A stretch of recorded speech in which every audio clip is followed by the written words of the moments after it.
Okay, selamat pagi murid-murid.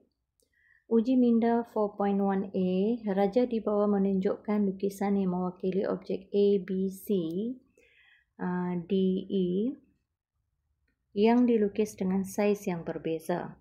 Nyatakan raja yang merupakan lukisan berskala bagi objek A, B, C, D, E. Sebelum kita membuat ni pengiraan ini, kita kena tahu dulu apa formula untuk skala. Formula untuk skala adalah skala sama dengan ukuran lukisan per dengan ukuran objek, iaitu 1/n. So macam raja 1 kita tengok ni adalah objek dia. Manakala yang raja 1 sehingga 5 sehingga raja 6 adalah lukisan. So sekarang kita kena tahu mana satu dia punya lukisan yang betul. Okey, kita tengok kat kawasan ni. Lukisan dia raja 1 adalah 1, kamu tengok kawasan A dengan E lah, ni kawasan A hingga E. A prime, E prime. Okey. Kita tengok 1, 2, 3, 4, 5, 6, 7, 8, 9. Maknanya dia punya lukisan adalah 9 per dengan yang objek dia AE, objek dia adalah 1, 2, 3, 4, 5, 6 per dengan 6. Apabila kita tengok sifir 3 kali 2, 6, 3 kali 3, 9. Maknanya 3 nisbah 2. So, kita kena jadikan yang depan ni 1. So, macam mana? Kita kena perkan dengan 3. Kalau kita per dengan 3, yang 3 atas ni, so mana 2 pun kita kena perkan dengan 3 jugalah. So, jawapan dia akan jadi 1 nisbah 2/3. So, di kawasan ini kita dah dapat dah jawapan 1 nisbah 2/3. Okay, kita tengok yang bahagian sini pula. A prime dengan B prime. A prime dengan B prime, iaitu 1, 2, 3. Manakala yang ni adalah 1, 2. So, 3/2.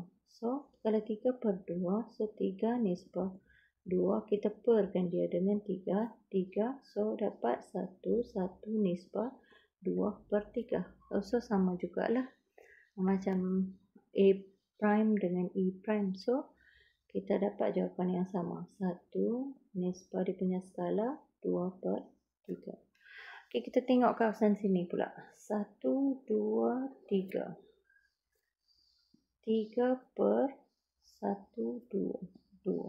Sama jugalah, 3 nisbah 2 per dengan 3 per dengan 3, 1. So, 1 nisbah 2/3. Betul lah, bahagian sini 1 nisbah 2/3. Kawasan sini pula. C prime dengan D prime. 1, 2, 3. So, 3 nisbah 2. Maknanya, kita kena darabkan dia dengan 3 juga lah. Per dengan 3, ni pun per dengan 3. So, kita dapat 3/3 nisbah 2/3 dapat 1 nisbah 2/3. Macam betul lah. Okey, sekarang D prime dengan E prime pula. Okay, kita tengok. Kita kena, kalau simpang 4 macam ni, maknanya dia 1 lah. Dia bertemu dekat simpang 4, maknanya dia 1 lah. 1, 2, 3, 4, 5, 6. So, dia adalah 6 nisbah ni 1, 2, 3, 4. So, kita kena samakan dia, darab dengan 2. Darab 2. 2 kali 2, 2 kali 3. 3 nisbah 2. So, kita depan dia kena jadi 1 lah. So, perkan dia dengan 3. Ni pun perkan dengan dia 3. So, maknanya dia dapat 1 nisbah 2/3. Bahagian sini pun kita dapat 1 nisbah 2/3.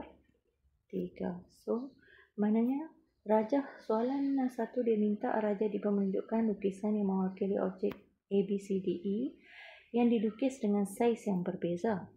Nyatakan Raja yang merupakan lukisan berskala bagi objek ABCDE. So, maknanya dia dapat skala dia sama di semua bahagian.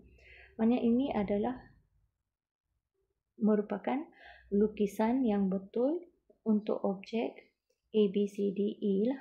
So, maknanya ini betul.